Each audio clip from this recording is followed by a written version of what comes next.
Hi guys, ಎಲ್ರಿಗೂ ನಮಸ್ಕಾರ.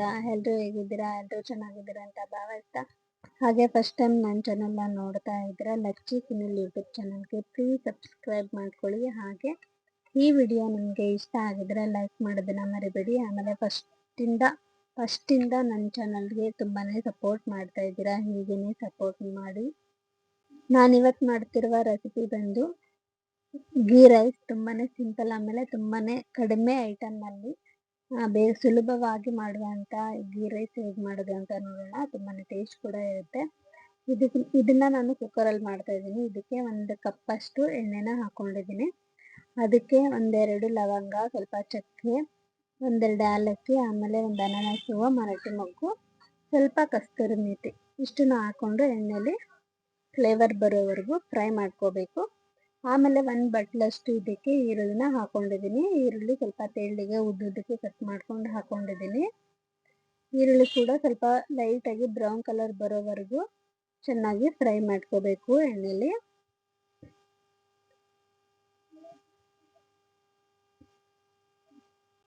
ಸರಿಯಾಗಿ ಈರುಳ್ಳಿ ಬೇಯಿಸಿಲ್ಲ ಅಂದರೆ ಟೇಸ್ಟ್ ಕೂಡ ಅಷ್ಟು ಚೆನ್ನಾಗಿರಲ್ಲ. ಅರ್ಧ ಬೇಯಿಸ್ಕೋಬಾರ್ದು. ಹಾಗಾಗಿ ಸ್ವಲ್ಪ ಬ್ರೌನ್ ಕಲರ್ ಬರೋವರೆಗೂ ಫ್ರೈ ಮಾಡ್ಕೋಬೇಕು. ಆಮೇಲೆ ಇದಕ್ಕೆ 2 ಸ್ಪೂನ್ ಆಗುವಷ್ಟು ಶುಂಠಿ ಬೆಳ್ಳುಳ್ಳಿ ಪೇಸ್ಟ್ನ ಹಾಕ್ತಾ ಇದ್ದೀನಿ. ಶುಂಠಿ ಬೆಳ್ಳುಳ್ಳಿ ಪೇಸ್ಟ್ ಸ್ವಲ್ಪ ಹಸಿ ವಾಸನೆ ಹೋಗೋವರೆಗೂ ಫ್ರೈ ಮಾಡ್ಕೋಬೇಕು ಈರುಳ್ಳಿ ಜೊತೆಗೆ.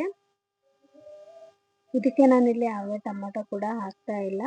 ಆಮೇಲೆ ಖಾರಕ್ಕೆ ಎಷ್ಟು ಬೇಕೋ ನೋಡಿಕೊಂಡು ನಾನಿಲ್ಲಿ ಹಸಿಮೆಣ್ಸಿನ್ಕಾಯಿನ ಹಾಕ್ತಾ ಇದ್ದೀನಿ. ನಾನಿಲ್ಲಿ 4-5 ಹಸಿಮೆಣ್ಸಿನ್ಕಾಯಿನ ಹಾಕಿದ್ದೀನಿ. ಮಕ್ಕಳು ಕೂಡ ತಿನ್ಬೋದು, ಹಾಗಾಗಿ ಖಾರ ಸ್ವಲ್ಪ ಕಡಿಮೆ ಮಾಡ್ತಾ ಇದ್ದೀನಿ. ಇದಕ್ಕೆ ತರಕಾರಿ ನಾನು ಬೀನ್ಸ್, ಕ್ಯಾರೆಟ್ ಮತ್ತು ಬಟಾಣಿ ಕಾಳನ್ನ ಹಾಕೊಂಡಿದ್ದೀನಿ. ಬಟಾಣಿ ಕಾಳು ನಾನು ರಾತ್ರಿ ನೀರಲ್ಲಿ ಹಾಕಿ ನೆನೆಸಿಟ್ಟಿರುವಂಥ ಬಟಾಣಿ ಕಾಳು. ಇಲ್ಲ ಸ್ವಲ್ಪ ಟೈಮ್ ಇಲ್ಲ, ಬೇಗ ಮಾಡಬೇಕು ಅನ್ನೋರಾದರೆ 1 ಅವರ್ ಮುಂಚೆನೇ ಬಿಸಿನೀರಲ್ಲಿ ನೆನೆಸಿಟ್ರೆ ಬೇಗನೆ ಸ್ವಲ್ಪ ನೆನೆಯುತ್ತೆ. ಆಗ ಅಡುಗೆ ಕೂಡ ಮಾಡ್ಕೋಬೋದು. ಈಗ ಇದಕ್ಕೆ ರುಚಿಗೆ ತಕ್ಕಷ್ಟು 1/4 ಸ್ಪೂನಷ್ಟು ಉಪ್ಪನ್ನ ನಾನಿಲ್ಲಿ ಹಾಕ್ತಾ ಇದ್ದೀನಿ. ಅಂದರೆ ನಾನಿಲ್ಲಿ ಅಕ್ಕಿ ಎಷ್ಟು ತಗೋತೀನಿ ಅಷ್ಟು ಉಪ್ಪನ್ನ ಹಾಕ್ತಾ ಇದ್ದೀನಿ. 1.5 ಗ್ಲಾಸ್ಗೆ 1/4 ಸ್ಪೂನಷ್ಟು ಉಪ್ಪು ಇದಕ್ಕೆ ಆ್ಯಡ್ ಮಾಡ್ಕೊಂಡಿದ್ದೀನಿ. ಈಗ ಉಪ್ಪು ಸ್ವಲ್ಪ ತರಕಾರಿಗೆಲ್ಲ ಹಿಡಿಬೇಕು, ಹಾಗಾಗಿ ಸ್ವಲ್ಪ ಎಣ್ಣೆಲ್ಲ ಇದನ್ನೆಲ್ಲ ಫ್ರೈ ಮಾಡ್ಕೋಬೇಕು.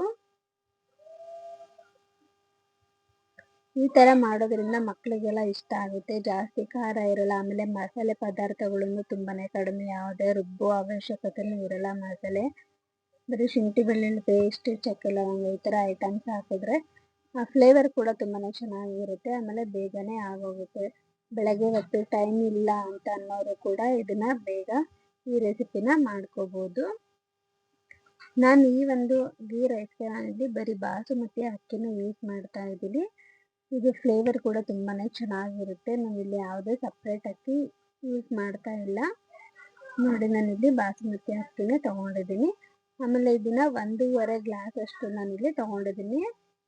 ಅಂದರೆ ಒಂದು 250 ಗ್ರಾಮ್ ಅಷ್ಟು, 250 ಗ್ರಾಮ್ ಅಷ್ಟು ನಾನು ಇದನ್ನ ಅಕ್ಕಿನ ತೊಗೊಂಡಿದ್ದೀನಿ ಈ ಒಂದು ಗೀ ರೈಸ್ಗೆ. ಈಗ ನಾನು ತರಕಾರಿ ಎಲ್ಲ ಸ್ವಲ್ಪ ಲೈಟಾಗಿ ಫ್ರೈ ಮಾಡ್ಕೊಂಡಿದ್ದೆ, ಅದಕ್ಕೆ ನಾನು ನೀರು ಹಾಕ್ತಾ ಇದ್ದೀನಿ. ನೀವು ಯಾವುದೇ ಗ್ಲಾಸಲ್ಲಿ ಅಳತೆ ಮಾಡ್ಕೊಂಡ್ರೆ ಅಥವಾ ಯಾವುದೇ ಬಟ್ಲು ತೊಗೊಂಡ್ರು 1 ಗ್ಲಾಸ್ ಬಟ್ಲಿಗೆ ಅಥವಾ 1 ಗ್ಲಾಸ್ ಅಕ್ಕಿಗೆ 2 ಗ್ಲಾಸ್ ನೀರು ಹಾಕಲೇಬೇಕು. ಹಾಗಾಗಿ 1.5 ಗ್ಲಾಸ್ ಅಕ್ಕಿಗೆ ನಾನಿಲ್ಲಿ 3 ಗ್ಲಾಸ್ ಅಷ್ಟು ನೀರನ್ನ ಹಾಕೊಂಡಿದ್ದೀನಿ. ಸ್ವಲ್ಪ ಕಡಿಮೆ ನೀರನ್ನ ಹಾಕೊಂಡಿದ್ದೀನಿ, ಯಾಕಂದರೆ ನಾನಿಲ್ಲಿ ತೆಂಗಿನಕಾಯಿ ಹಾಲನ್ನ ಹಾಕ್ತಾ ಇದ್ದೀನಿ. ಹಾಗಾಗಿ ಸ್ವಲ್ಪ 3 ಗ್ಲಾಸಲ್ಲಿ ಸ್ವಲ್ಪ ನೀರು ಕಡಿಮೆ ಮಾಡಿಕೊಂಡು ಈ ತೆಂಗಿನಕಾಯಿ ರುಬ್ಬಿರ್ತೀವಲ್ಲ ಅದಕ್ಕೆ ಸ್ವಲ್ಪ ಹಾಕ್ಕೊಂಡು ತೆಂಗಿನಕಾಯಿದು ಅದು ಕೆಸರೆಲ್ಲ ಇರುತ್ತಲ್ಲ ಅದನ್ನು ತೆಗೆದು ಬರೀ ಕಾಯಿ ಹಾಲು ಅಷ್ಟೇ ಹಾಕ್ಕೋಬೇಕು ಇದಕ್ಕೆ. ಈ ಕಾಯಿ ಹಾಲು ಹಾಕೋದ್ರಿಂದ ಅನ್ನ ಕೂಡ ತುಂಬಾ ಟೇಸ್ಟಿಯಾಗಿರುತ್ತೆ. ಈಗ ಒಂದ್ಸತಿ ನಾವು ನೀರು ಎಲ್ಲ ಹಾಕಿದ್ಮೇಲೆ ಉಪ್ಪು ಸರಿಯಾಗಿದೆಯಾ ಅಂತ ಇವಾಗಲೇ ನೋಡ್ಕೋಬೇಕಾಗುತ್ತೆ. ಯಾಕಂದರೆ ಅನ್ನ ಆದಮೇಲೆ ಉಪ್ಪು ಹಾಕಿದ್ರೆ ಸರಿ ಹೋಗಲ್ಲ. ಹಾಗಾಗಿ ಎಲ್ಲ ಕರೆಕ್ಟಾಗಿತ್ತು. ನಾನು ಏನಿಲ್ಲಿ ಎಕ್ಸ್ಟ್ರಾ ಉಪ್ಪೇನ ಆ್ಯಡ್ ಮಾಡ್ಕೊಂಡಿಲ್ಲ. ಇವಾಗ ಇದು ಕುದೀತಾ ಇದೆ. ನಾನಿಲ್ಲಿ ಅಕ್ಕಿನ ಹಾಕ್ತಾ ಇದ್ದೀನಿ, ಬಾಸುಮತಿ ಅಕ್ಕಿನ. ನಾನಿಲ್ಲಿ ಈ ಅಕ್ಕಿನ ನೆನೆಸಿಟ್ಕೊಂಡಿಲ್ಲ, ಹಾಗೆ ಡೈರೆಕ್ಟಾಗಿ ಅಕ್ಕಿನ ವಾಶ್ ಮಾಡಿಕೊಂಡು ಹಾಕ್ತಾ ಇದ್ದೀನಿ. ನೆನೆಸಿಟ್ರೆ ನೀವು 2 ಗ್ಲಾಸ್ ನೀರು ಹಾಕ್ತಿರಲ್ವ, ಆಗ 1 ಮುಕ್ಕಾಲು ಗ್ಲಾಸ್ ಅಷ್ಟು ನೀರನ್ನ ಹಾಕಬೇಕಾಗುತ್ತೆ 1 ಗ್ಲಾಸ್ ಅಕ್ಕಿಗೆ. ಅಂದರೆ ಒಂದು ಸ್ವಲ್ಪ ಕಡಿಮೆ ಮಾಡಿ ಅಷ್ಟೇ, ಯಾಕಂದರೆ ಅಕ್ಕಿ ನೆಂದಿರುತ್ತೆ, ಬೇಗನೆ ಅನ್ನ ಆಗೋಗುತ್ತೆ. ಹಾಗಾಗಿ ನಾನಿಲ್ಲಿ ಅಕ್ಕಿಯನ್ನು ನೆನೆಸೋಕೆ ಹೋಗಿಲ್ಲ. ನೆನಪಲ್ಲಿ ಇಟ್ಕೊಳ್ಳಿ, 1 ಗ್ಲಾಸ್ಗೆ 2 ಗ್ಲಾಸ್ ಅಕ್ಕಿ ನೀರನ್ನ ಹಾಕಬೇಕಾಗುತ್ತೆ. ಈಗ ಇದನ್ನು ಮುಚ್ತೀನಿ. ಜಸ್ಟ್ 1 ವಿಸಿಲ್ ಆದರೆ ಸಾಕು. ಅನ್ನ ಕುದಿತೇ ಇರುವಾಗ ನಾವು ಮುಚ್ಚಿರೋದ್ರಿಂದ ಜಸ್ಟ್ 1 ವಿಸಿಲ್ ಬಿಟ್ಟರೆ ಬೇಗನೆ ಆಗೋಗುತ್ತೆ. ಆಮೇಲೆ ವಿಸಿಲ್ ಆದ ತಕ್ಷಣ ತೆಗಿಯಕ್ಕೆ ಹೋಗಬೇಡಿ, ಯಾಕಂದರೆ ಅನ್ನ ಫುಲ್ ಪೊಂಗಿರಲ್ಲ. ಹಾಗಾಗಿ ವಿಸಿಲ್ ಬಂದು ಒಂದು 5 ಮಿನಿಟ್ಸ್ ಆದಮೇಲೆ ಕುಕ್ಕರ್ನ ಓಪನ್ ಮಾಡಿ. ಅವಾಗ ಅನ್ನ ಕೂಡ ತುಂಬಾ ಚೆನ್ನಾಗಿರುತ್ತೆ, ಉದುರುದ್ರಾಗಿ ಇರುತ್ತೆ. ನೋಡಿ, ಇವಾಗ ನಾನು ಕುಕ್ಕರ್ನ ಓಪನ್ ಮಾಡಿದ್ದೀನಿ. ಎಷ್ಟು ಚೆನ್ನಾಗಿ, ಎಷ್ಟು ಉದ್ದುದ್ದ ಇರುತ್ತೆ ನೋಡಿ ಅನ್ನ.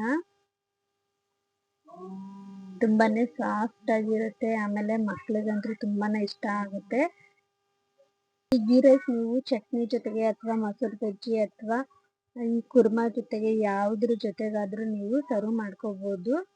ಅಥವಾ ಈ ಒಂದು ಬಾಸುಮತಿ ಅಕ್ಕಿನ ನೀವು ಹಾಗೆ ಕೂಡ ತಿನ್ಬೋದು. ಈಗ ನಾನು ಯಾವ ಥರ ಮಾಡಿದ್ದೀನಿ ಅದೇ ಥರ ಮಾಡಿಕೊಂಡ್ರೆ ಇದಕ್ಕೆ ಯಾವ ಚಟ್ನಿನೂ ಬೇಡ, ಏನೂ ಬೇಡ, ಹಾಗೆ ತಿನ್ಬೋದು. ಅಷ್ಟು ತುಂಬಾ ಟೇಸ್ಟಿಯಾಗಿರುತ್ತೆ.